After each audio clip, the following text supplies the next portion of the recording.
True religion.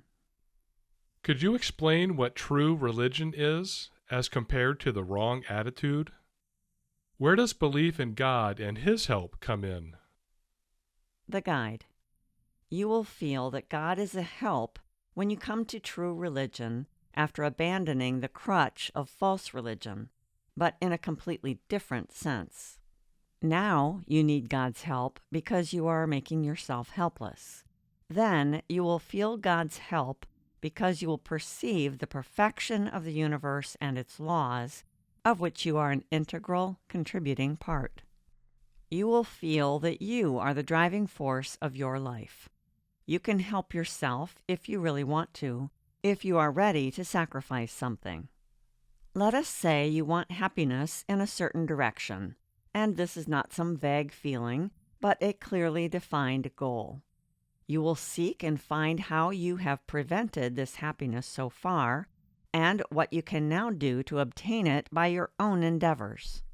You will understand what this demands of you, and it will be up to you either to fulfill these demands because you decide they're worthwhile, or abstain from them. But there will not be a gnawing feeling in your soul that you are a neglected, unjustly treated child. True religion is spiritual and emotional maturity.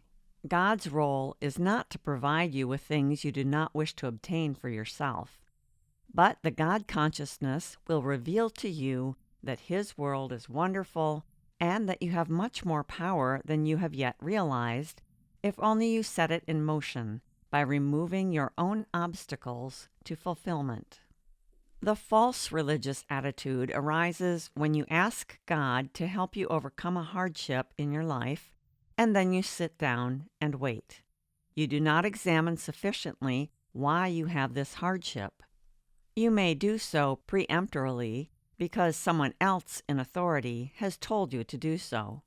But even while you attempt this examination, you tend to try to prove that you have nothing to do with the hardship.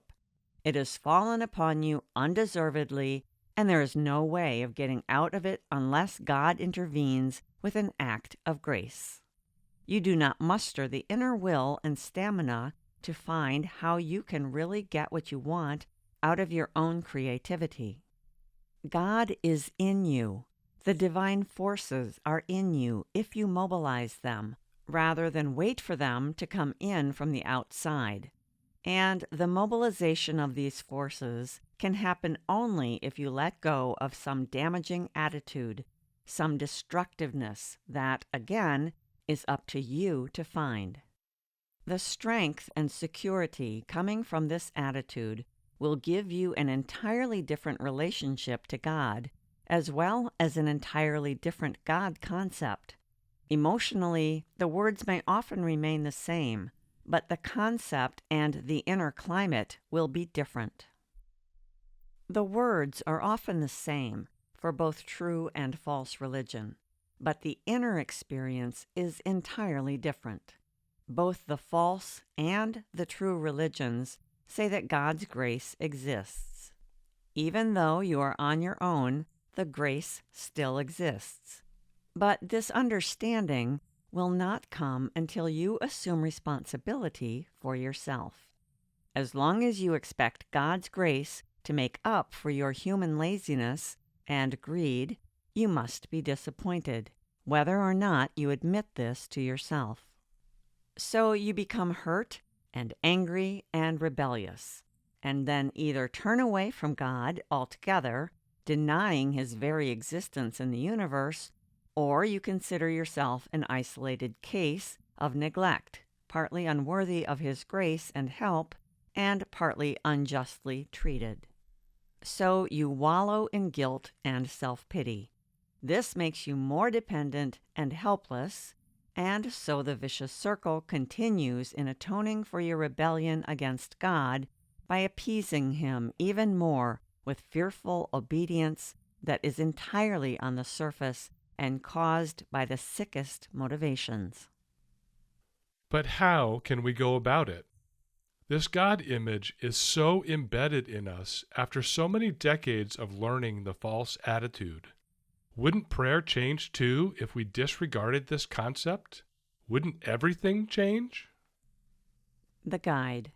Yes, of course, but you cannot say, "Now I will discard my God image."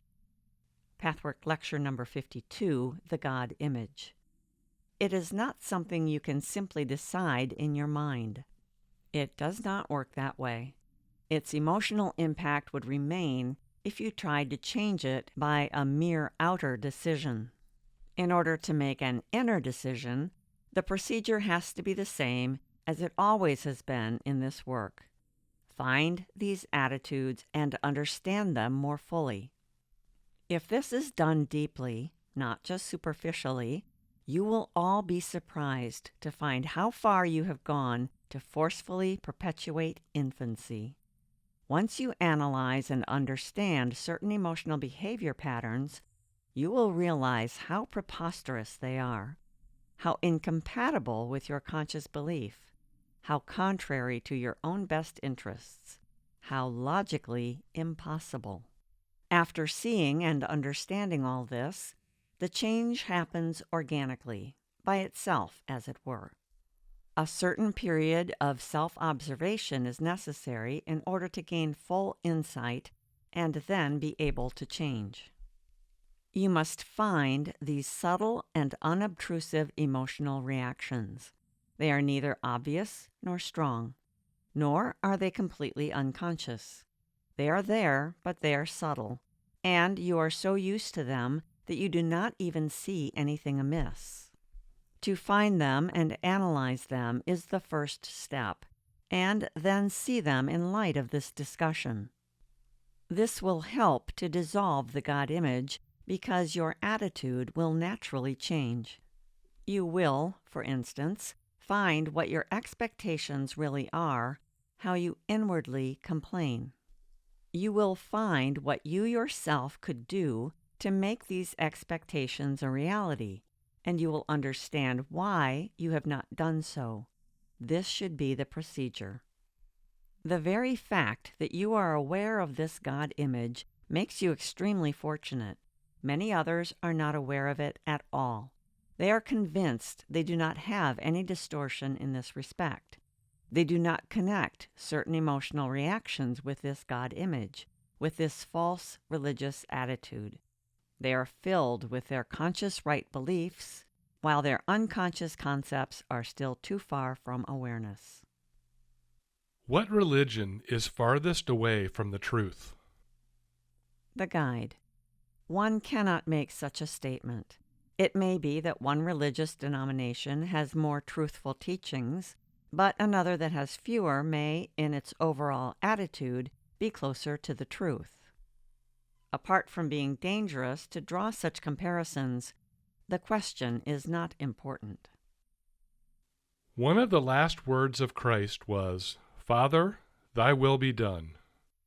Taken as an example, this could have meant obedience, or it could have meant freedom. Which is it? The guide. Exactly. The words are often the same. Truth can so easily be misinterpreted because the essence of truth is the willingness and capacity to understand. For example, from Pathwork Lecture number 88, Religion, True and False, you could easily infer that there can be no grace of God. If you are supposed to be free and independent, where does grace come in? You would not even need it. This is not true. Grace does exist. But no words can convey the concept of grace unless you have first reached this true inner religious experience. When you no longer need grace as a substitute for your own weakness, when you do not make an asset out of your weakness, then you will become strong. For a while, you will live without any understanding of grace, but then the true concept will dawn on you. In other words, this interim state of aloneness must first be experienced. The great mystics designate it as the dark night of the soul. The saying you just mentioned, "Thy will be done," means, rightly understood, I let go of my small self-will, of my limited outlook, and I open myself so that the divine can come to me.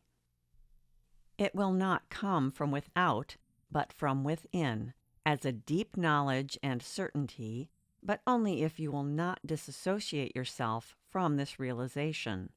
Experience of unity with the divine can happen only if you learn to let go, if you cease to be rigid. The false meaning of "thy will be done" makes humanity seem weak and stupid, so that you need another being to act and decide instead of you. This other being is often a human authority or church authority claiming to act on behalf of God. "Thy will be done" does not mean obedience. It means opening yourself to the fullest possible extent so that the greater wisdom will become a part of you. From what you say, it becomes clear that religion is a matter of each individual soul developing to its optimum point by way of search and self-realization. The churches have played a dominant role for many years, however, so it would seem that their function would eventually fall away. Is that correct? The guide. Yes, indeed, it will. When more people follow a path of self-recognition, growing and developing their own resources, they will no longer need authority. As for those who are not yet far enough in their development, human law will suffice to protect society from their untamed and destructive impulses. The truly divine can function only in free souls, and this will happen. The whole trend of history points in this direction.